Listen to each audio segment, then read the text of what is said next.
This podcast is for educational and entertainment purposes only. The views and opinions shared are mine and my guests alone and don't represent our employers, past, present, or future. Medicine is always evolving and practices may vary. Nothing here should be taken as medical advice. Always follow your own professional judgment and institutional guidelines. What do you think the impetus is for these people to cheat? Is it the stress of nursing school is just too much, or are they just looking for the easy way out, or both? Honestly, I think it's the stress, because it is a lot. It is a lot to go into nursing school, and there is so much information to learn.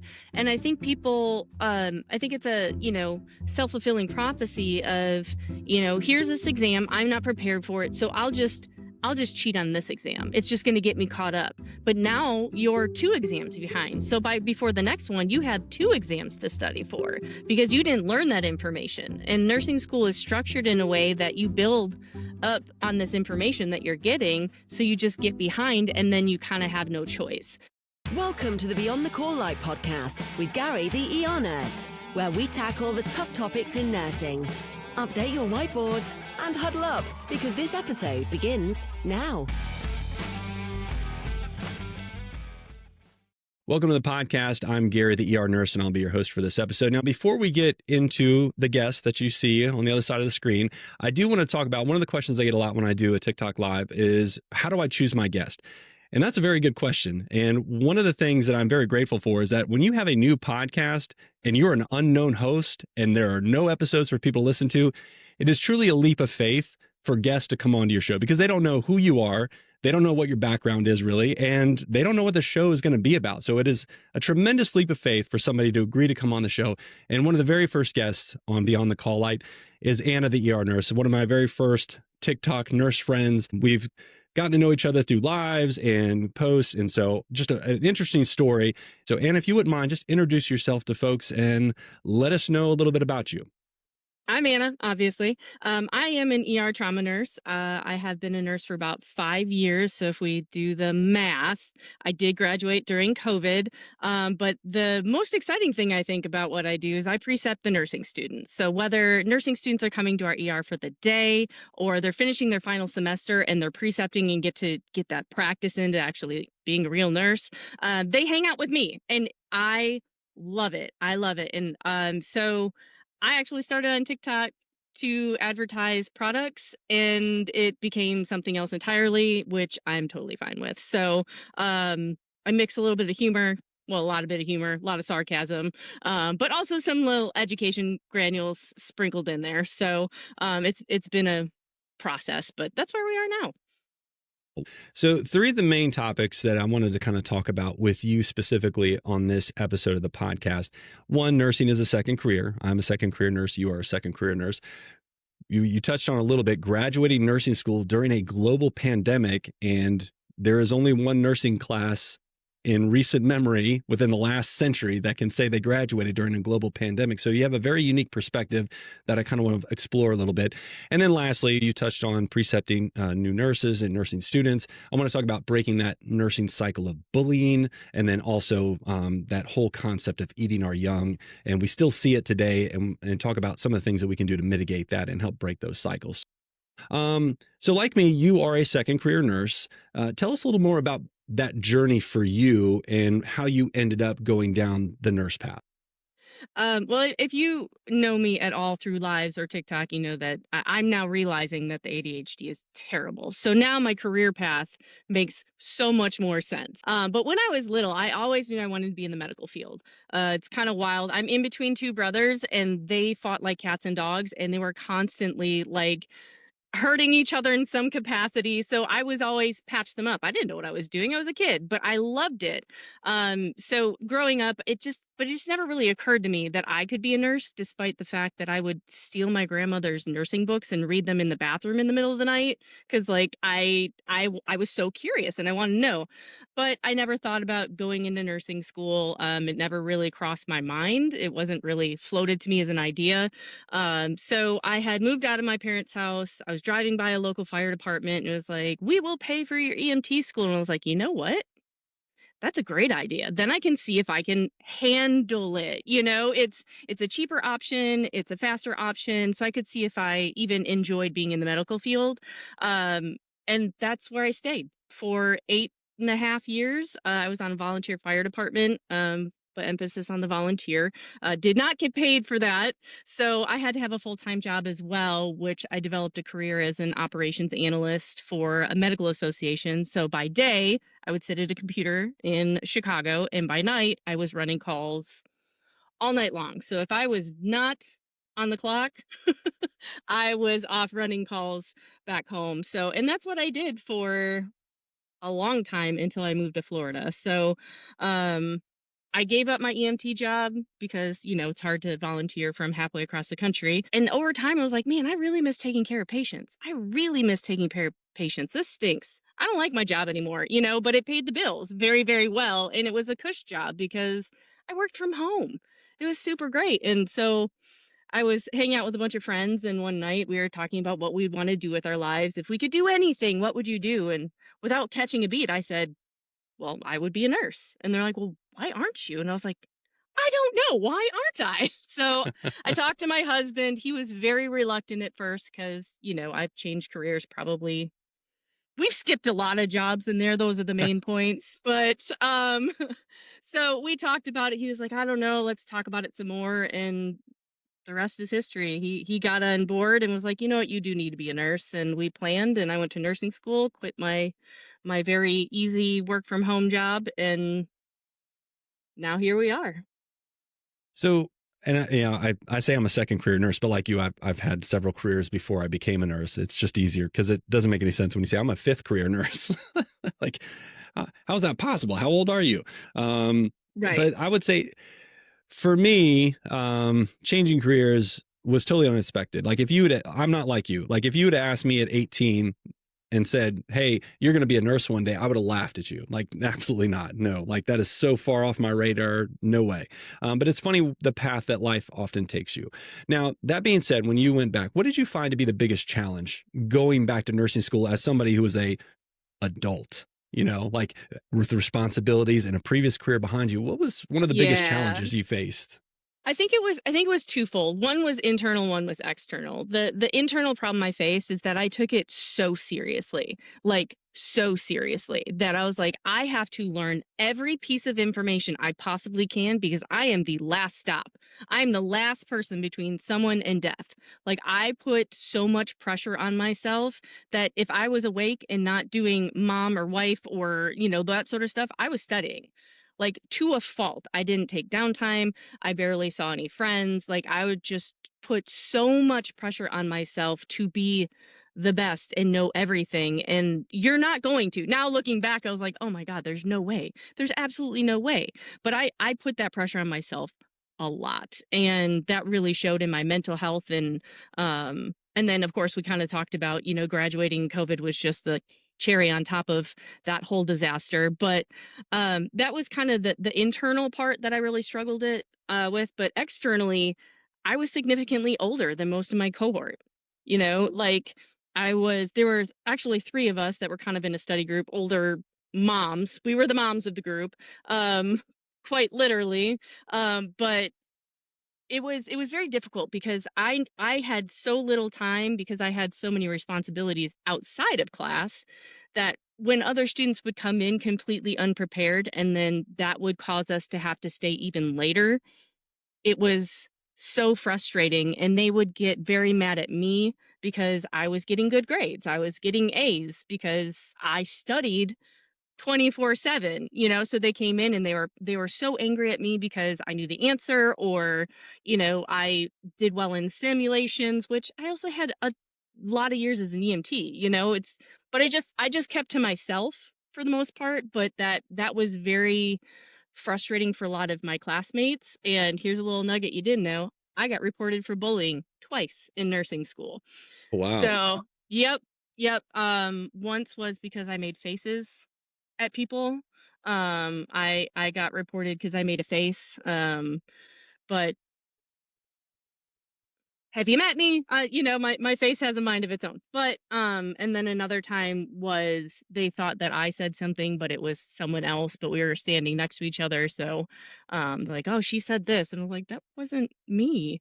So It was very difficult that there was a lot of animosity there between, you know, those that were just focused on school and others that were, had more of an idea of like, well, I still want to have fun. I still want to go out on Saturday night. I'm still going to a party, showing up to clinicals hungover or exhausted and not having their stuff done. So it was, I think that was the most frustrating part for me, is just the gap in effort, and knowledge base. Much And of then, that do you think comes with age? Like being an older nurse student, I felt like you have more life experience, you've made a lot mhm, more mistakes. And I look at some of these younger kids, and I remember when I was that age and some of the things that I did that would just blow my mind today, and how right. literally how I survived my late teens, early 20s. And so sometimes I feel like I got to give them a little grace because they're still learning and I'm coming from a different place. And the same thing with the studying. Like I took it Mhm, much more seriously than I think they did. But I think that comes with, one, we're adults, we have kids, we have a life outside of this where we have a lot more responsibility. So the stakes are higher, I feel mhm, like. Did you mhm. find that to be the case as well? I completely agree with that. Yeah, it's had the luxury of being able to not work during nursing school. My husband and I planned for a year and a half, saved up, you know, bulked up our savings account so that I could comfortably, it was tight, but we could make it work. So we were in different parts of our lives, and I think that's really hard for some people, is to look and go, oh, well, that's not fair, you don't have to work. Or while they're very young and don't have a spouse who can help support them and all of those things. So it's just being in different parts of your life can really change how things are perceived. And I think you're right, it felt higher stakes for me because I'm like, I have children to feed, I have a husband at home that I also need to take care of. I can't throw this opportunity away. Like, we sacrificed so much for this that it makes me, a little bit more intense about it. So I think you're right. It's just there's different places in life that can really cause that rift there, or not rift, but like a separation of how we approach things. Sure. Now, uh, looking back on your nursing school experience, is there something that stands out? Like, like if somebody said, what do you remember the most about nursing school? What, I mean, obviously the pandemic, but the pandemic aside, your experience as a whole. So there, I was thinking about this, and there's actually one scenario that I still remember to this day. So it was I think my second semester, where you actually like to get to go into the hospital, and you're like, yes. And I saw I was assigned the like trauma floor or trauma overflow floor, and I was like, yes, this is my jam. Now, looking back, it was med surge obs, but the fancy word got me. But one of the first days I was there was a patient who had been in an accident, um, and they were a younger patient. So we were assigned to just go do. Like, we didn't have a nurse assigned. It was weird, but that's a whole nother conversation. But this person, their hair had been matted with blood. There was debris in there. It was a huge knot because they'd been laying on their back for 3 days. It was a mess. So that's all I did for my entire clinical, was washing stuff out of their hair, brushing it, and braiding it for them. And because I didn't know what else to do. And I was like, you know what? We can't forget about this other stuff too. Like, medications are one thing, but here's this younger person sitting here with this tangled, terrified, and just how to talk to them, just be like, hey, we're gonna take care of this other thing. I know it's not, pertinent to your medical care, but it's important too. And I think I've carried that into even being a nurse now. But I think that was like my shining moment in nursing school, is like, okay, I want to do this. I want to do this for sure. It's not just about medicines and lab results and exams. They're also people. And I think that was a turning point for me there. Yeah, nursing school. And one of the things that I learned about nursing school is when I went into it, obviously you're thinking the medical stuff, the medications, the trauma, and all those things. And once you get into it, like you start to understand that it's this more holistic approach to nursing, like those things, like just fixing their hair or, cleaning them up or brushing their teeth, those little things, that's all part of it. And it's not the glamorous side of nursing, but it is a critical element of it. And I think that's, for me, that was one of the things that really stuck with me in nursing school is like, we're not just doing the medical stuff. Like we're doing the holistic, addressing the entire person, emotional health as well as the physical and mental health as well. So, Yeah. so you touched a little bit on it, but talk about how the nursing school. You talked about how you and your husband planned. So you had a plan financially. You were in a position you could do this. We were very similar. My wife is a CPA. She kind of had this all planned out, so I was able to take off work and be able to focus on my studies. But in terms of like the time away from family, the studying, how did that impact the family dynamic? So it's as far as my nuclear family with my husband and our youngest, my stepson did not live with us at the time, so he was just and he's adult, so like off doing his own thing. So for like our very close, the three of us, it was hard. It was really hard. Just with trying to dole out responsibilities, find our new normal. But really, the hardest part was for I think it was the first month I was in nursing school, I got a phone call from my mom. And she said, "Hey, can I come live with you?" And I said, "Okay." She ended up leaving my dad after 48 years of marriage, and rightfully so. Probably should have happened, 47 years ago. But she finally decided I've had enough, moved out. And even though it was one of those things that's like, yes, okay, yes, this is a good thing. You can absolutely come stay with us till you get things figured out, whatever. It shifted things a lot that now I had to deal with the emotions associated with that. It was a big help to have my mom around for the first, I think she stayed with us for like 2 months. So, I mean, she did take care of a lot of things that I normally would. But the added emotions of trying to work through all of that stuff, really shifted things and put a lot more stress on my husband because he was a rock star all through nursing school. My entire nursing career, he has been my constant, my steady. I call him my human Xanax. Like he is the reason that I can recollect myself, and I think the only reason that I'm still doing this. But he had to take on not only the stress of, caring for our son, our youngest, the primarily taking care of him, dealing with the emotions that I had from school, the emotions that I had with my parents' divorce.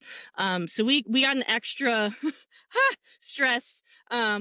And that was really the hardest part, but I think it speaks a lot to my marriage as well. I know this is a nursing podcast, but it speaks volumes to having a partner who supports you and believes in you and is willing to take on that extra responsibility of like, okay, I'm also freaking out, but I'm gonna not freak out for you. So that's such a big thing to being successful, I think, in nursing school and even being a nurse. If you don't have that support person at home, it's gonna be that much more difficult. So he kind of fell into his role as all right, I got this. So it kind of shifted our dynamic a little bit that way, but not for the worse. It definitely made us a lot stronger and better. So Yeah, and I mean that's part of it. Like nursing school, like managing those challenges, especially when life happens and suddenly you find yourself with a older parent who is moving in with you and staying with you. I mean that is life, and when you become a nurse, those things are still going to happen. So in many ways, like learning to deal with those challenges while you're in nursing school will help you manage those challenges when you are now a full-fledged nurse. So and like we don't know when and where life is going to happen because it's constant and all around us. So now that yep. being said, do you have any regrets about choosing nursing? Oddly enough, I wish I had gone to nursing school rather than EMS. I mean, I can't say that I don't like who I am and how I went through school and my path made me who I am today, but I often think like, oh man, what would it be like if I wasn't just the nurse of 5 years, if I was the nurse of 25 years? Like, would I even still be in nursing? Would I have quit through COVID? Like, there's all these ideas, but I honestly I wouldn't change a thing. I've said before that, I love the person that I've become through all of the trials of nursing school, the trials of COVID, the trials of, being a new grad in the ER. All of those have made me I think they made me a stronger person and a better person. Um, So I don't have regrets. I love what I do. I love that I chose this path.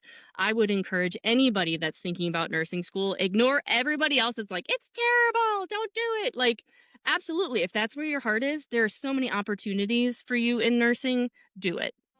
Quick break from the conversation. If you're enjoying Beyond the Call Light, please don't forget to follow the show wherever you listen. You can find us on Spotify, Apple Podcasts, YouTube, and Amazon Music. Hit that follow or subscribe button so you never miss a new episode. And if you're on Apple or Spotify, a quick rating or review really helps others find the show. Speaking of which, let's get back to it.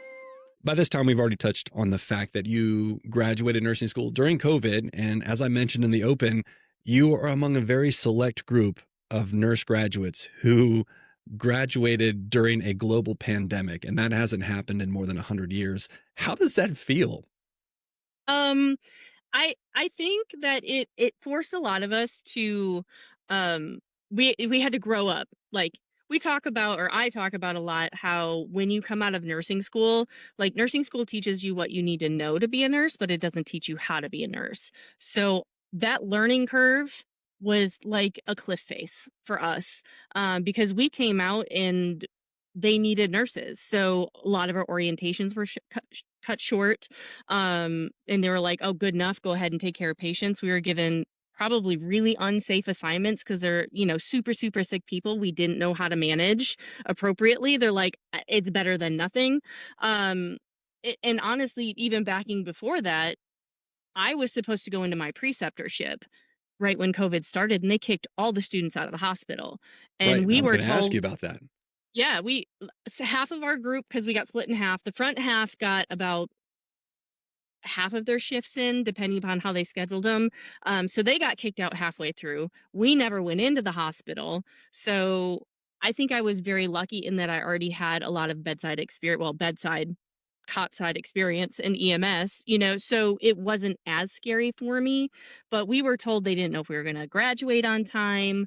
They're like, you got to get in your hours. We don't know how we're going to recover from this. So it ended up that we just did a bunch of case studies, untested case studies, mind you. My bitter might be showing a little bit, but we would, write these papers based on these case studies that were kind of incomplete. And then for me, I would get failing grades. They're like, well, you didn't give us any vitals. I'm like, well, there were no vitals in the case studies. So what do you want me to do? So it was a lot of back and forth of like, we don't know what you're going to be able to do here. Do this case study, but it's garbage. And then going back and forth and trying to ask, like, are we going to have a virtual pinning? Do we even get to celebrate? Like, what do we get to do? And they basically were like, you get no graduation, you get no pinning, nothing. Wow. So we didn't have a pinning ceremony, all of the traditional things that, is like your pinnacle of finishing nursing career. We didn't get those, but also going straight into the hospital. Like I said, it was insane. As coming off of orientation and having 3 intubated patients, I'm like, I don't know what I'm doing. Like, you literally have to go back to the basics of, their vitals look okay. I know nothing about, ventilators. So Right. let me just address one thing at a time. So it was a lot of pressure. I know for me personally, I also chose to start in the ER, which, there's a big debate over it starting in a specialty, but that's what I chose because that's what I wanted to do. And it was just a lot, because there's a lot of stress with becoming a new nurse anyway. And now you've got this added stress of, am I going to bring this home to my family? Am I going to get COVID? I don't know how to take care of these patients appropriately. Like, Right. it was one thing after the next, and it was probably one of the most stressful times of my entire life. So it was a lot. Kind of segueing into the whole nursing school experience, let's talk about the NCLEX. Every nurse has to take it, whether you're an LPN, LPNs have their NCLEX, RNs, whether you're an associate or bachelor prepared, associates and bachelors take the same NCLEX test. And starting next year, candidates will be able to take the NCLEX at home. How does that make you feel, Anna, ER nurse? I initially, it's absolutely not. Absolutely not. Fair enough. I know that there are a lot of um vocations that take their licensing exams at home. A lot of those vocations are not responsible for, people's well-being and lives. Um, and it's I can see where it's appropriate in some instances, and I think it's kind of should be up to the discretion of the nursing instructors who know these nursing students, know their I hate to say it, but know their integrity, know that, their seriousness of let me go ahead and, I want to do this for real. My experience through nursing school was that any opportunity to cut a corner was taken by a lot of nursing students. We're talking, memorize the test bank, you know, writing notes on bottoms of shoes. Like it's wild what people tried to get away with in my nursing program alone. But I understand and I can appreciate that it increases access to a lot of people because that is a huge financial strain to drive 5, 6, 7 hours to go to a testing center, plus pay for a hotel room, plus you've got your meals out. Like that's a huge financial drain on some people that are presumably making either minimum wage or no money all through nursing school, and now they're like, okay, here's this huge financial output just before you even have a paycheck as a nurse. So I can appreciate the opportunities that it does afford some people, but it does make me nervous more so in the perception of nurses, which is not great right now anyway, that where we can take these exams at home, and I don't think that there's enough education on the front end for the public to say no, this is legit. Like I hope that understand what I'm trying to say is like I think it also is negative for the public perception of nurses, whether they're cheating or not. Right. So I think that's a big problem. Opportunities, yes, but I'm a little iffy about it. And I haven't heard back from, and I have reached out to NCLEX to see if they'd be willing to come on and talk about this, because I do have some genuine questions. And like you, initially I was like, no, this is ridiculous. We should not be letting people take this type of test at home. However, the more I think about it, I'm like you. I think there are certain circumstances where it may be appropriate. For example, if you have to travel a long distance. I mean, one, staying in a hotel, how many people sleep good in a hotel? Not very many. The walls are thin. You're in an uncomfortable place, unfamiliar place. I don't think it lends itself to preparing yourself to take a test. So I think like a long travel time would qualify you for that. But outside of that, I don't really know of any other circumstances where I would be comfortable with them taking that at home. And for those that would say, well, test anxiety, honey, nursing school and nursing is anxiety. It is all anxiety. And part of that Yes. is learning how to manage that anxiety. So if Yes. you can't handle taking a test under those circumstances, how can I trust you in a trauma bay? How can I trust you with a crashing patient? And so Yes. that would be my pushback on that. Now, I'm not saying that there isn't a role for that, but I need to be convinced. And right now there is not enough evidence out there to convince me for that reason. Long distance Yeah. travel, yes, I think there is a place for that. Outside of that, I don't really agree with it. So, Well, and now, I think we're missing a middle ground here though on that though. Every college and institution has a testing center. okay, Why can't it be done at a testing center under supervision? true. Yeah, it's proctored And I exam. think that also saves the people that are taking the test. I think it saves them a lot of anxiety because if you're at home and your internet goes out, you're done. If you're at a testing center and the internet goes out, there's a whole finance or educational institution that goes, whoa, whoa, whoa, it was our bad. Let them retest. Right, So I feel like that's also a safety net for them where it's in a more controlled environment. It doesn't have to be, the Pearson VUE testing center, but it is proctored. It's real and in person. So, you're removing the hazards of being at home, but also in a controlled environment. I think we skipped a step there and just went straight right. to take it at home. And I think we could do better. Well, and I think NCLEX could do better on educating people, because right now there is not a lot of information that I can find where they're like giving us good rationales. There's that one video that they posted, and that's about it. And so that's why I'm trying to reach out to them, because I have questions and I want to give them an opportunity to defend this, because the nursing community as a whole, from what I've seen, is not for this, and it doesn't lend well to the future of nursing the way we see it. And so I'll be curious to see what the conditions are that need to be met to be able to take this at home. And right now, I haven't been able to find a lot of information on that. So one of the things you talked about is the cheating that you witnessed in school. And I did not personally witness this. I am also not smart enough to cheat. So like, I wouldn't even know how to go about doing that. And I have the grades to prove that I don't know how to cheat. I did fine. But I don't understand that. And there was a survey. It's multiple surveys that was released by worldmetrics.org. You can go find it on the internet. Just Google nursing school cheating, like worldmetrics.org, right? And it'll show you. And these are self-reports. This isn't like, these are nurses and former nursing students who are admitting to this freely, like anonymously. So there's no reason for them to make it up. And the numbers are mind-boggling. Like more than half of nursing students surveyed admitted to cheating at some point during their nursing career. And that just blows my mind. Like, and then like the instructors, they're like, oh yeah, most of them cheat. The vast majority of them cheat. Mm-hmm. Well over 50% cheat and have been caught cheating. What do you think the impetus is for these people to cheat? Is it the stress of nursing school is just too much, or are they just looking for the easy way out, or both? I think it's the stress, because it is a lot. It is a lot to go into nursing school, and there is so much information to learn.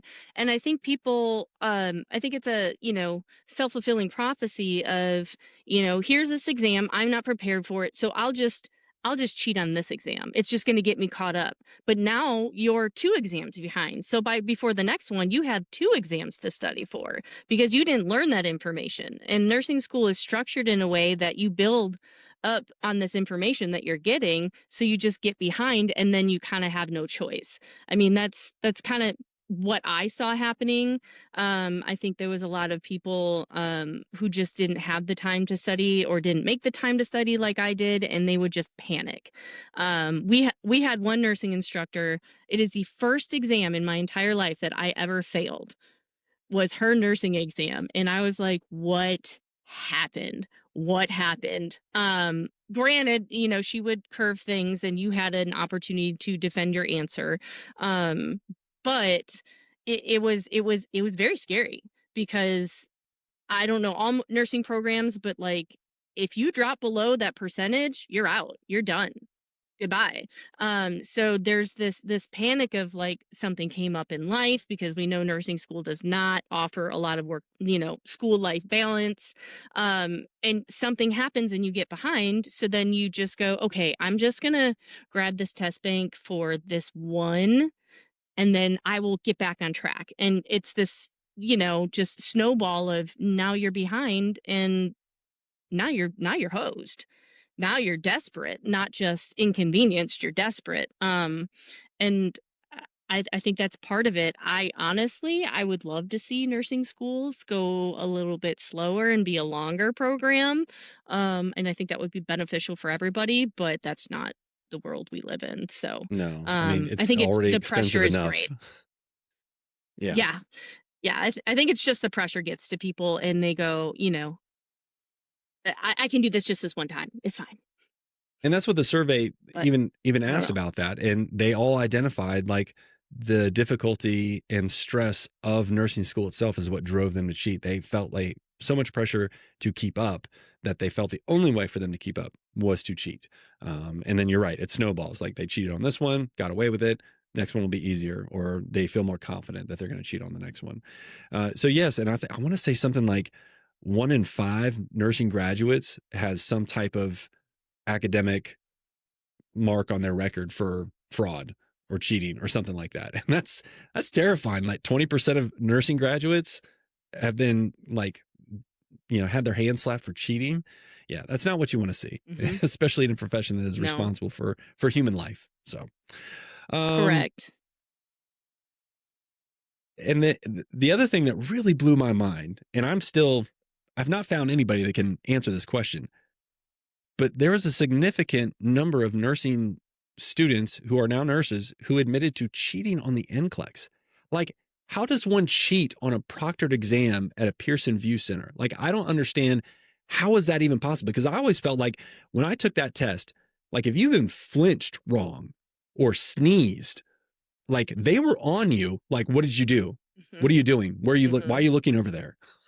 And so Mhm. I don't understand how anybody could possibly cheat, but there are students who admitted to this. Like, help me understand this. I can't help you because I don't know, because I like just short of like a body cavity search to go in to take your test, like, a full on pat down of, what do you have in your pockets, and take off your shoes. I had to take the insoles out of my shoes. Like, it was insane, the security measures that I went through. I don't know how someone could have done that. I don't understand. Neither. Like you, I'm like, how? Like, I'm almost intrigued. Like, tell me your secrets, because again, I'm not that creative to cheat like that. I don't, how? Like, I was terrified to take it. Like, I felt like I was doing something wrong and I wasn't doing anything wrong. So it's like they're watching me and like counting my respirations. And if I start breathing too fast, they're going to know I'm like cheating or something. I have no idea. I am so curious to know how people cheated on their NCLEX. I genuinely want to know how that happened, I because need to get somebody to come on and then just like do the silhouette. yeah, And alter their voice and then yes, tell me. I'm like, I don't know whether to be impressed or upset right. or both. Right. Yeah, both of like, I want to, are you a witch? Well, how did you make this happen? I don't understand. But but at the same time, it's like, how dare you? Like, I worked hard for that. I studied hard for that. Like, it's also an insult to the rest of us who did the right thing. Agreed. So I'm equally intrigued and appalled. So So we're on the same page with that too. All right. So let's change gears a little bit. Still talking about nursing students. You precept nursing students. Um, over the last 5 years, especially, let's talk about the first time that you precepted somebody to the most recent time. Have you seen a change in like students and how they are trained and their knowledge and their skills? Like, have you seen any noticeable difference over the last few years post COVID?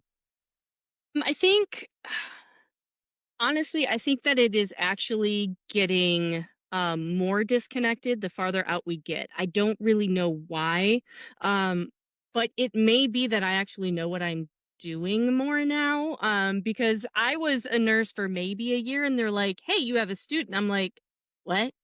Like, I don't know what I'm doing. And I literally told my very first student, I'm like, I'm still learning. So we're going to learn together, because I mean, you're going to see me ask a lot of dumb questions where I'm like, hey, I know this is dumb, but I'd rather be embarrassed than hurt someone. So please remind me.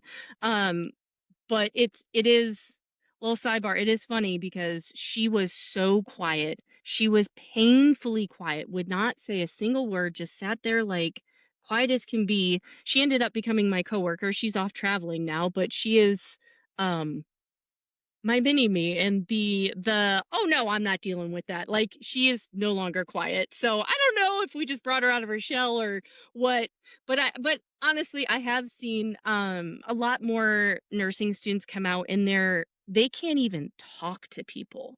They can't even like make conversation or small talk with patients, because sometimes that's what puts them at ease when you're like, "Hey, I know I'm a nurse, but I'm also a human. Like, let me make appropriate chit chat with this patient, hey, try to talk them down, get them more comfortable." I feel like they can't really read the room very well, in knowing kind of where to be or when to speak, when not to speak. And I know that sounds kind of rough, but there are times as a nursing student where you need to just I need you got to step back, because you're not the professional.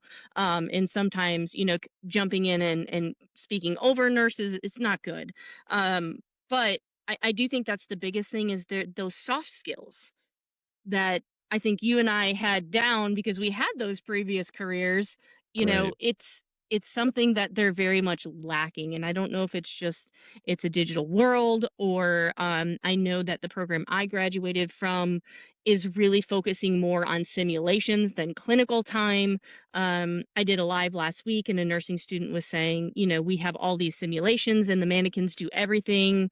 And I'm like, but it's still plastic. Right. It's It's not a still, person. there's still the micro expressions, which is my trauma is showing, but micro expressions, the body language, all of those things I think are getting missed. That helps you kind of pick up on and develop what I call your nurse spidey senses. You start to look at someone and be like, they're saying they're fine, but they're acting really weird. Like something's not right. And I think that component, the human component, is what's missing a lot more than like the medical side of things. I know for me, when I was in nursing school, they're like, oh, you're nursing judgment, you're nursing judgment, you're nursing judgment. I'm like, what is nursing judgment? No one has actually given me an example of what nursing judgment is. And they come out and I say, okay, this is where you're going to learn nursing judgment. And they're like, the what now? And it's simply not following the doctor's orders of, they want to put this patient on BiPAP, start a nitro drip, and give them Lasix. Like, can we do one? Maybe two? Like, that of knowing what's going to happen if you do that thing. I think a lot of new grads come out in their task rabbits of just, this is my task list, I just need to do them. But there's no, if I do this, here's the consequence. If I do this, there's a gap missing there as well. So like the people and also just the clinical experience, they're not getting it because they're spending so much time in simulation and labs over healthcare facilities. You're listening to Beyond the Call Light with Gary, the ER nurse. If you like what you're hearing, make sure to follow and subscribe on Spotify, YouTube, Apple Podcast, or Amazon Music.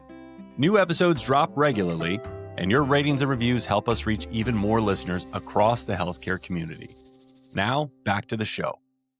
Well, because I think the state boards of nursing require a certain number of clinical hours, and I don't know if the simulation counts as clinical, but I almost feel like we need to dedicate like an entire class on bedside manner and patient interaction.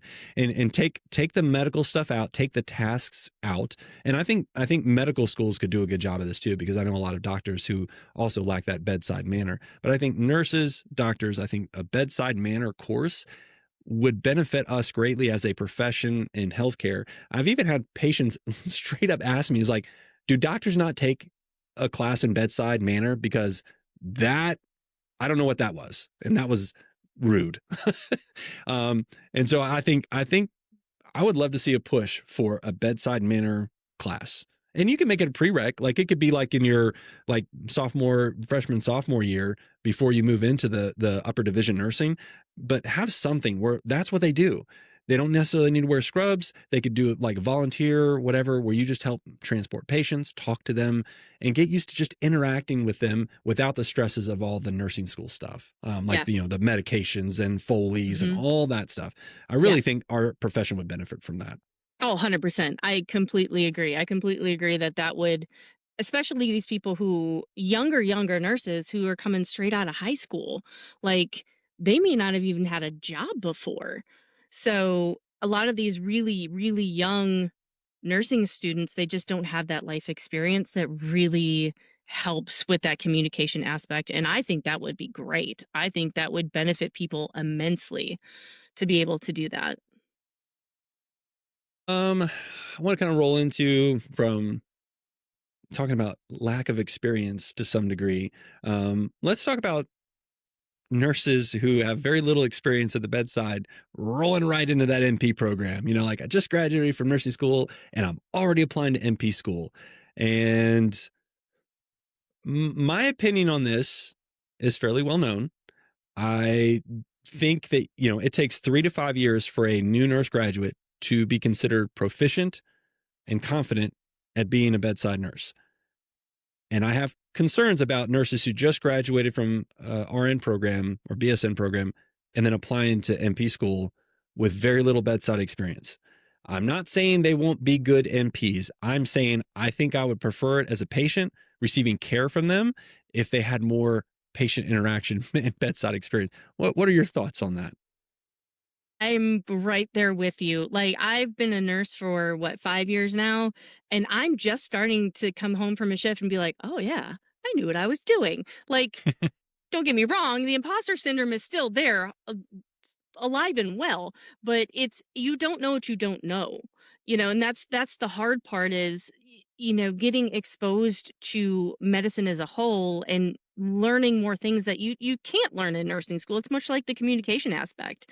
It's, you may know the science behind it, and people may be able to do that very well, but it's the application and like the weird intermix that is humans with medicine, because as we know, textbooks are not a reflection of real life ever.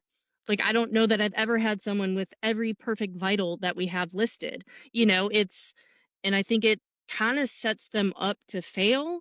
Um, in that regard, that they're just not fully prepared for that just yet. Now, I will say that a nurse that I worked with, I love her dearly. She was a nurse for maybe 2 years and went straight to her NP, and she's crushing it, absolutely crushing it. She's great.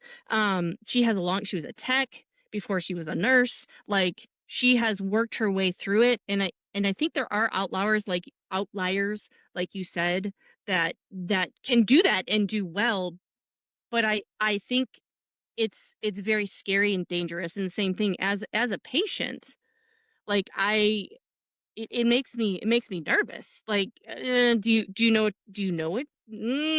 Like, I don't want to discount them, but at the same time, in the back of my head, I'm going, I still go into a trauma room sometimes and go, uh airway, like, there are still times like that.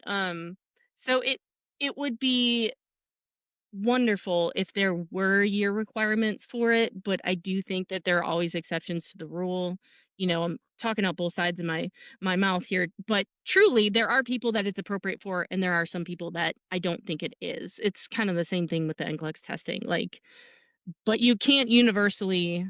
I don't think it's fair to universally say, hey, don't do this. But I think NP programs are should have the responsibility of interviewing these people and, going, you can't answer basic nursing questions. Like, how do you expect to move on to this next level of care? But it's money, it's tuition, so we'll leave that True. one be.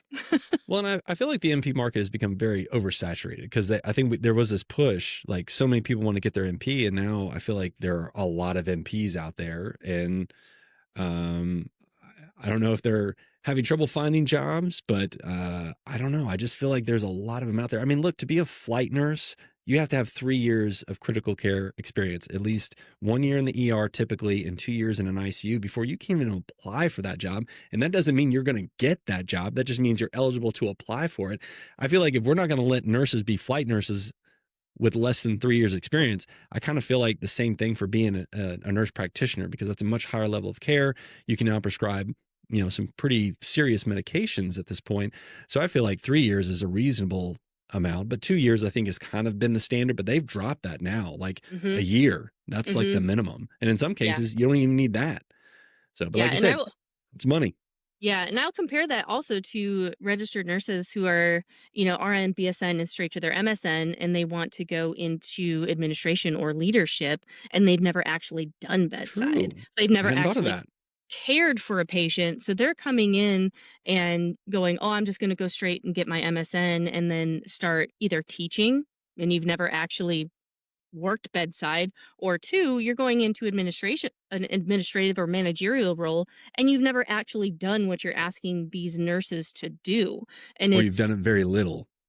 or very little, and you have not had a whole lot of exposure to that. And I think that's also concerning to me. But it's again, it's one of those things that, like, we do need those people in that administrative role, because it's hard. It's terrible. Most people don't stay in management who, aren't playing the game.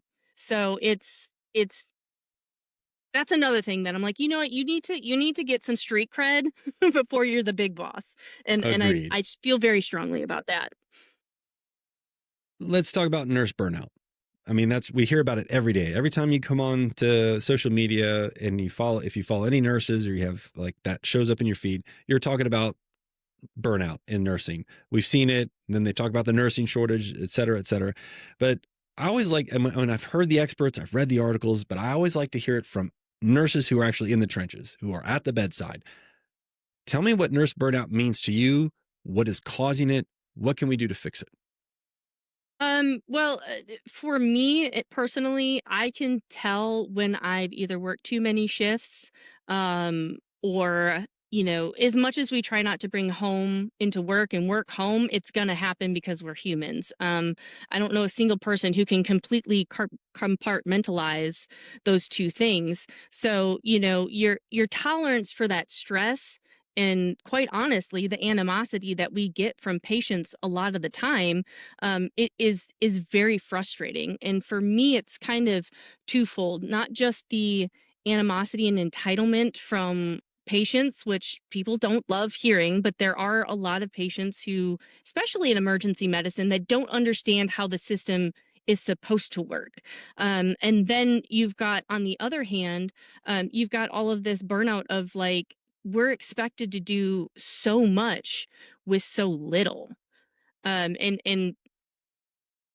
things are broken at work, or you don't have the supplies you need. And I truly think that started, I think COVID was a huge detriment to nursing in the healthcare community, because these hospitals and organizations figured out that we are here for patients. Like the paycheck, yeah, that's nice, but by and large, nurses and healthcare workers didn't go into healthcare for the paycheck. They went for the people. And when COVID hit and I saw it, we're re-wearing PPE in incredibly unsafe. Like, why are we even wearing it? Like, I give the example of, I had an N95 mask I wore for 3 months straight, and when the elastic strap came off, they had me staple it back on. Like, And that there, was I'm like, so we're putting a whole okay. So they realized that even if they treat us absolutely terribly, even with very few resources, we're still going to make it work. We're still going to take care of patients. So that bar went from here to here. And the hospitals and these big organizations now know, they're like, oh, well, I don't need to invest in all of this stuff because I know they can do it. They've proven that we will make it work. And I feel like that's especially true of like ER nurses. It's like the flow doesn't stop. Like, the ambulances don't stop. Even if they you go don't. on diversion, they still come. Like, you can't turn them away when they come to the door. So That's right. it's, these hospitals, I think by and large, they saw the cost cutting they can do, and they're wholeheartedly doing that, because they know that we'll just continue doing what we do. And so it comes from both sides, from the top, from administration, where you're not getting the resources or the pay, or whatever it is that you need to be successful in your job, but you're Hmm. also from the patient population, who is completely exhausted with the medical field and don't trust us anymore at Right. all. Yeah. Because I mean, we could go down a whole nother hole with the joke around my house is science isn't real anymore. It's the distrust that was sown in COVID, that we were giving people COVID on purpose. That we were I've heard some weird theories. We have. And the disrespect and the entitlement, that people expect, especially, I can only really speak to the emergency department, that they come in and they're like, well, I Googled this. This is what I have. I need to be seen first. And it's like, well, WebMD can be a very helpful resource. AI can be very helpful, but I promise you I'm trained. I promise you I know what I'm doing. This is why. And it's just, I think the culture of society as well is, I want it and I want it now. I'm going to get it now. And that's not what happens in emergency medicine or even healthcare. So I think there's so many things that are coming together into this perfect storm of Hmm. misinformation and distrust and, entitlement, and administration taking advantage of, the people on the boots on the ground, if you will. And it just gets to be too much. It just gets to be too much. I know that for me, when I can't take care of my patients the way that I feel they should be cared for, like, I don't even have time to go in and straighten out your sheets and blankets underneath you because I'm so busy that is the most frustrating thing for me, because it's not fair. It's not fair that I can't give you the care that you 100% deserve, and I take that personally. So that starts to eat at me, and that's when I start getting really burnt out, is when it feels like, everything that you're doing is not making any bit of difference. And that's the hardest part for me. Do you think that there is going to be any real change to address burnout, or do you think we're just going to keep losing experienced nurses and just plugging in new nurse grads? Until hospitals focus on retention, um, I don't I don't think there's going to be a fix. It's hard to say. I think that I live in a utopia emergency department for the most part, where our management is super supportive of us. They are um, all on board with, like, hey, I'm unwell. Like, they'll close down our room so we can process a patient, either a death or an outcome, when it really affects us. Like, last year, my bonus dad was went on hospice for his cancer, and I kept getting phone calls of, like, this is it, and I would fly back home to Wisconsin on a minute's notice and be like, hey, I can't come in tomorrow. It wasn't like I'm going to call out, and they downstaffed me, so it wasn't a call out. Like, they found coverage just to help, and they're so big on trying to make sure that we have everything that we need and that we are supported, you know, at home and at work, so I wish more management would do that, and I wish that would go all the way to the top. And I think that we would see a huge, huge difference if that were the case from the very, very top all the way down, and people were given the support and the education and the time that they need to, make sure that they're good and comfortable before they're released to the wild. Or I don't think there's a silver bullet, honestly. But I do think that more support, starting even from nursing school and teaching these nursing students what behavior is acceptable and what is not, from patients, administration, other nurses. If we focused on that, they would come in a lot more prepared. But like I said, I don't think there's a single thing that's going to fix it. I think we got into this mess over many, many, many, many years, and it's going to take that long to get back to a point where, we were 10, 15 years ago.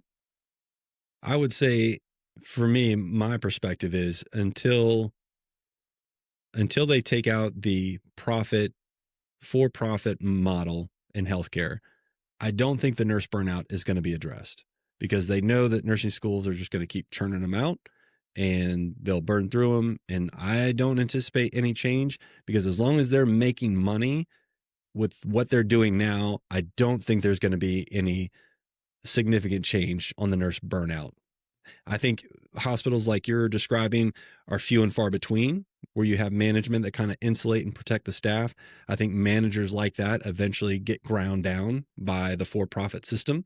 I think it's great that you have that. Not all nurses have that, and that is very rare.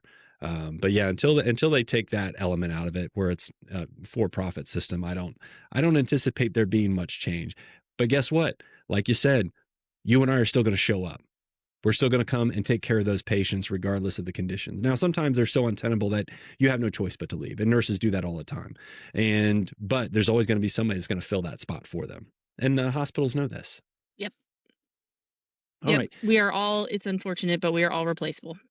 That's right. And they know that. And that's why I don't think there'll be any real meaningful change. Every now and then you might get some change that's good, and then they'll publicize that. But at the end of the day, I don't think there's going to be any real change until massive change happens at the federal level. And I don't anticipate that happening anytime soon.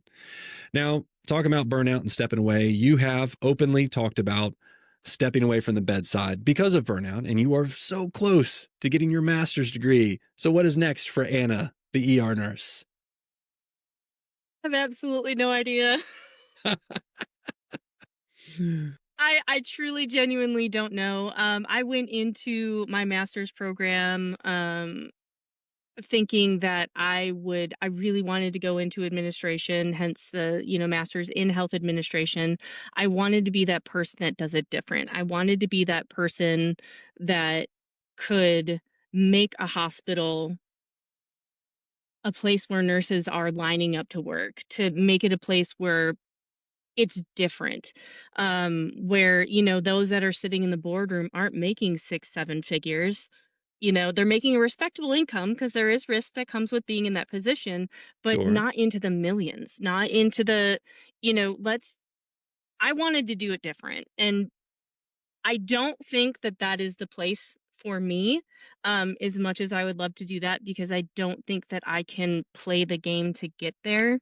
Um, and I think anybody who's been in any sort of, administrative role knows what I'm talking about, of, scrambling and climbing and stepping on other people to get into that position. And I won't put profits over people ever. So I don't know that that is a place that they will welcome me with open arms. And throughout time, I've noticed that, and come to the realization, honestly, that I love teaching. I love teaching. I wish I could teach nursing school, teach all of these nursing programs, but I have the wrong degree for that. So we'll see what opportunities open up. I'm a big proponent of, the right thing will come along at the right time and it'll be easy. So right now I have been banned from applying for any more jobs until I have graduated in December. And then at that point, we'll see kind of what's open and what's available. And I'm honestly, I have an interesting, very varied background, so I'm kind of an odd candidate for a lot of things. So it's one of those that we'll see what comes up, but you never know. I may change my mind, in 4 months and say I want to stay at bedside, but I don't know. Honestly, I'm winging it. If you had to quit nursing today and tomorrow had to start a new career, what would you be doing tomorrow? Something that makes a lot more money. I don't know. I need specifics. If I, you know what, I do know. I would open a bakery, a cupcake bakery. Hey, I love that. I bake to relieve stress. I love baking. And I have celiac disease, so if I want sweet treats, I have to make them myself. And honestly, it's gotten to the point where I experiment on my coworkers. And they have all said, "Listen, if this nursing thing doesn't work out, could you just make cupcakes? That would be great." And I think that would be fun. I just make cupcakes in the comfort of my own home, and you know not I still have to deal with the public, but maybe I'll hire somebody for that. I don't know. But I think I would go like the completely nuclear option and just get out of healthcare altogether completely. Well, Anna, thank you so much for taking the time and agreeing to be a guinea pig and come on a show that has not even been published yet. So I know it's a leap of faith. I appreciate you having that trust in me and in the show that you would come on and share this much about you with the world. Absolutely. Thanks for having me on. This is definitely it was great, and I'm happy to be a guinea pig. Be kind to others, be kind to yourself, and prioritize your mental health. I'm Gary, the ER nurse, and we'll see you on the next episode. Thanks for listening to Beyond the Call Light with Gary Cope. Don't forget to clock out.